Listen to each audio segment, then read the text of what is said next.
Hello everybody, it's Tom again. Um, Today my video is a little bit different than usual. Um, it's, I guess you could call it unboxing, though I've already opened the box once. What I have ordered is a 24 millimeter skiving knife, Japanese style, from Weaver Leather Supply.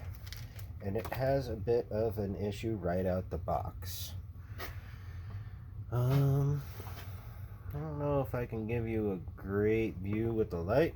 I can try.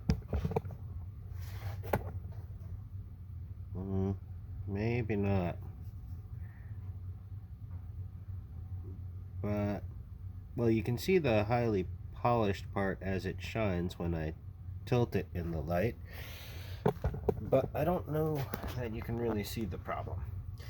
There's tiny little dings in the polished edge of the bevel right at the cutting edge. Like when it was sharpened, they didn't do a great job of it. And that's going to leave not great cuts. Also on the back, it's faint, but there is still a metal burr left, which means it's not going to slice leather as well as it should. It's not going to do its job as well as it should. Now I've got a couple of choices. I can send it back and they will send me another one. It is mass produced and made in Japan, stamped as such on the back of the blade. But you know, they may end up just sending me another one sharpened in the same fashion. And with time and practice, I've learned how to sharpen my own knives. So basically, I don't have fancy sharpening equipment. This is an Ace Hardware 2-level stone. It's got a very coarse and then like a medium there. And this is the Smith sharpening tri-hone thing. And they're manufactured stones. I'm not a huge fan of, but it came with a 6-inch long Arkansas stone at a really reasonable price, which I do like. It's a hard Arkansas stone, which is, for me, usually the finest stone I really am interested in sharpening with. And after that, I usually go to a strop. Given how fine the imperfections are on this, I'll probably just skip straight to the Arkansas stone. And the thing about those is you'll notice I have it sitting in a metal tray on a non-stick pad. That's because Arkansas stones are oil stones. You really don't want to use water on those if you can avoid it, because the oil will more effectively keep the porous nature of the stone from clogging up with metal, and you know, you'll have less conditioning you need to do over time. Now this is vegetable oil. Like, I don't really use a fancy sharpening oil. Vegetable oil is food safe. The only oil that's ever gone onto this stone is food safe, and I also use this stone to sharpen my kitchen knives. So that's, you know, my thought process on that. I've never actually sharpened a skiving knife before, or a chisel, which is what a skiving knife effectively is.